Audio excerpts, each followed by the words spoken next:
మనం ప్రీవియస్ వీడియోలో while loop గురించి చూసాం కదా. ఈ వీడియోలో మనం ప్రీవియస్గా ఫర్ లూప్ గురించి చూసాం. ఇప్పుడు వైల్ లూప్ గురించి చూద్దాం. సో మనకి వైల్ లూప్ ఫర్ లూప్ ఏ విధంగా యూజ్ అవుతుందో వైల్ కూడా అలాగే యూజ్ అవుతుంది. Loops can be execute A black of code as long as specified condition is true. While loop loops through the block of code as long as specified condition is true. While loop మీకు syntax చూసుకున్నట్టయితే while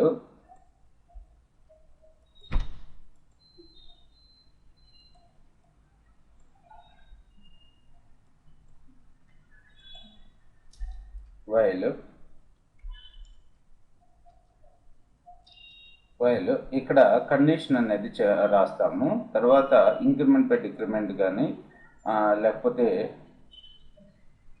initialisation కానీ, initialisation అనేది loop బయట రాస్తాము, increment by decrement అనేది స్టేట్మెంట్స్లో రాస్తాము. So while ఇక్కడ కండిషన్. ఫర్ సపోజ్ నాకు ప్రింటింగ్ ఆఫ్ 1 to 10 నెంబర్స్ కావాలి అనుకుంటే where I equals to 0, first 0కి అసైన్ చేశాను. ఇక్కడ I లెస్ దాన్ 10. సో ఇక్కడ మనకి ఏదైతే స్టేట్మెంట్ రన్ కావాలో ఆ స్టేట్మెంట్ రాస్తాం. డాక్యుమెంట్ డాట్ రైట్ ఐని రైట్ చేస్తున్నాను. Okay,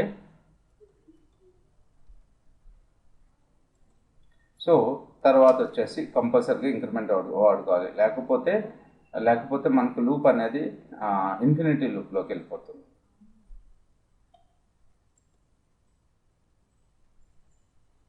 okay, I++.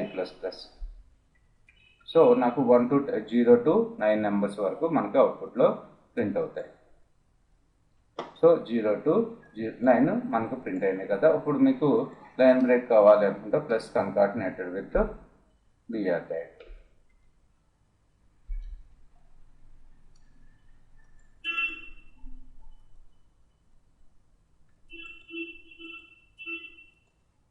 So br అనేది మనం ఇందులో పెట్టుకోవాలి, డబుల్ కోట్స్లో పెట్టుకోవాలి కదా.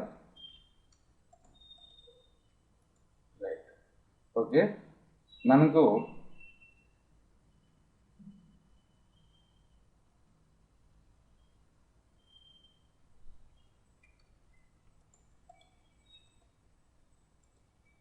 సో ఇక్కడ మీరు ప్రీవియస్గా చేసినట్టు ఫర్ లూప్లో ఇక్కడ డాక్యుమెంట్ డాట్ రైట్ రాయకోకుండా మీరు ఒక వేరియబుల్ తీసుకుని ఆ వేరియబుల్కి అసైన్ చేద్దాం.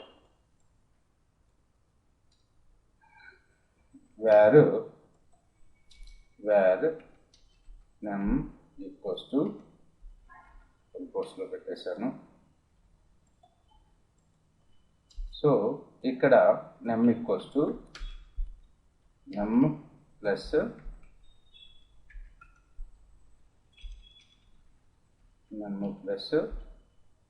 కాకపోతే ఇక్కడ రిపీటెడ్గా రాస్తున్నాం కదా, name plus equals to I concatenated with br.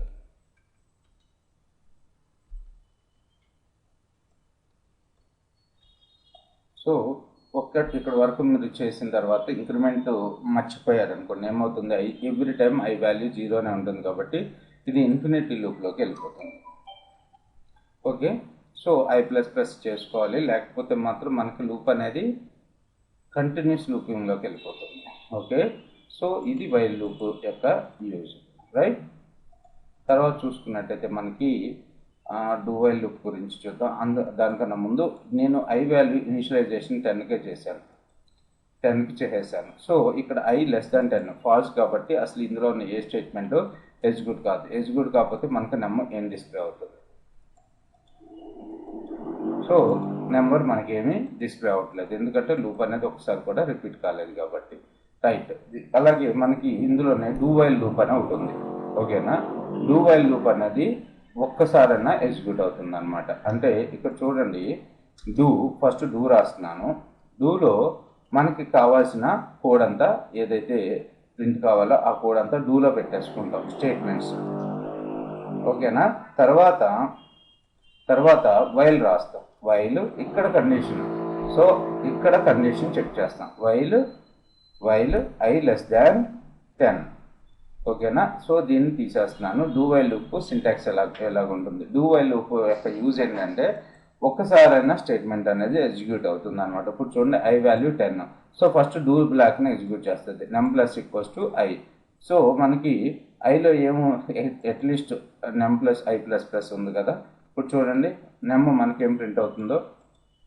So condition false అయినా సరే మనకు ఒక్కసారి వాల్యూ అనేది ప్రింట్ అవుతుంది. I ప్లస్ ప్లస్ ముందు ఇచ్చుకున్నట్టయితే ఇప్పుడు ఏమవుతుందో చూడండి. సో 11 ప్రింట్ అయింది మనకి. ఎందుకు అంటే మనం I ప్లస్ ప్లస్ ముందు తర్వాత ఈ స్టేట్మెంట్. సో తర్వాత అప్పుడు వచ్చి వైల్లో కండిషన్ చెక్ చేస్తుంది. వైల్ కండిషన్ ఫాల్స్ కాబట్టి మనకి టెర్మినేట్ అయిపోతుంది. కాకపోతే ఒక్కసారి ఇది మనకు అప్పుడప్పుడు అవసరం అవుతూ ఉంటుంది do while loop. Okay. So తర్వాత చూసుకున్నట్టయితే మనకి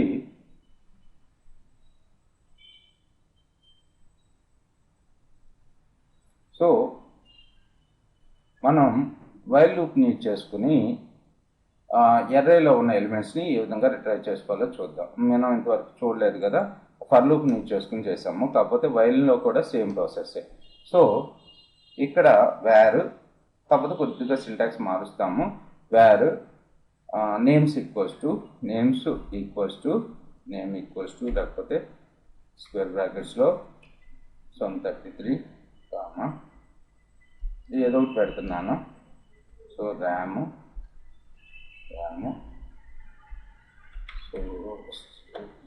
సో ఈ 4 ఎలిమెంట్స్ ఉన్నాయి అర్రేలో. ఇప్పుడు నాకు ఈ అర్రేలో ఉన్న ఎలిమెంట్స్ నేను వైల్ లూప్ని యూజ్ చేసుకుని లేకపోతే డూ వైల్ లూప్ని యూజ్ చేసుకుని ప్రింట్ చేయాలి. సో ఇప్పుడు మనం ఏం చేయాలి, మీరు సింపుల్గా ఏం రాసేయచ్చు అనుకుంటే నేమ్ ఆఫ్ ఇక్కడ I వాల్యూని నేను ఒకసారి ఇన్స్టలేట్ చేశాను. I ఈక్వల్స్ టు 0 అని చెప్పి ఇన్స్టలేట్ చేశాను. While I is less than names dot length. మనకు నేమ్ డాట్ లెంత్ ఏమొస్తుంది, ఫైల్స్ ఉన్నట్టున్నాయి. ఇక్కడ వచ్చేసి సెమికోలన్ మిస్ చేశాను, ఇక్కడ వచ్చేసి డాట్ పెట్టినట్టున్నాను. అలాగే వేరియబుల్ నేమ్ని తీసుకోవట్లేదు. సో నేమ్1 అని తీసుకుంటాను. నేమ్ అని తీసుకుంటే నాకు వచ్చిన ప్రాబ్లం ఏంటో చూడండి. నేమ్ డాట్ లెంత్ సో 16 వచ్చేస్తుంది. ఎందుకు మరి ప్రీవియస్గా నేమ్లోకి ఏదో అసైన్ చేసినట్టున్నాను. Wear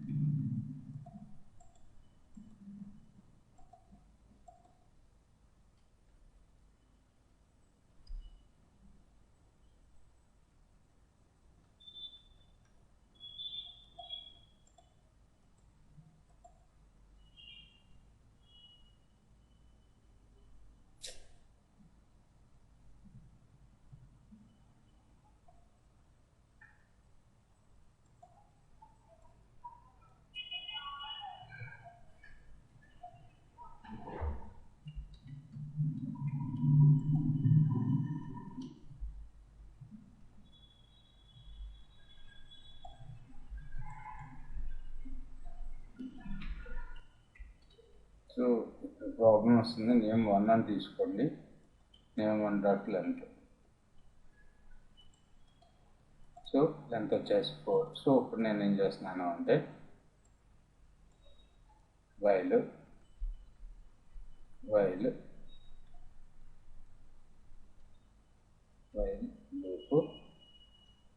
I is less than name one dot length. So లేకపోతే ఒక వేరియబుల్ డిక్లేర్ చేసి where A equals to name one dot length. So I is less than A.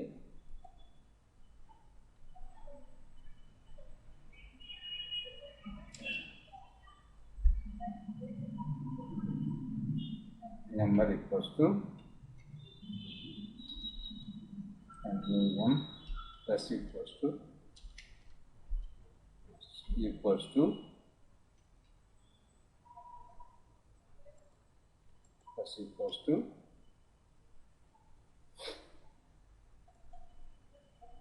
Name 1 square బ్రాకెట్స్లో I ప్లస్ సో డబుల్ కోట్స్లో ES so I plus plus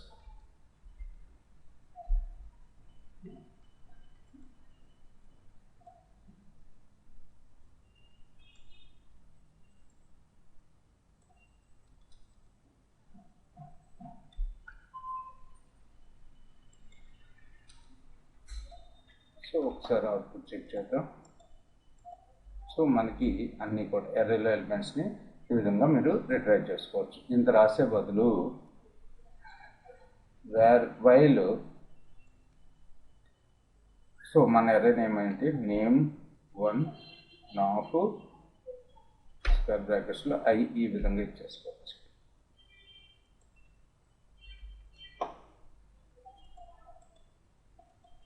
so ఆ ఎర్రేలో ఉన్న each ఇటరేషన్కి మనకి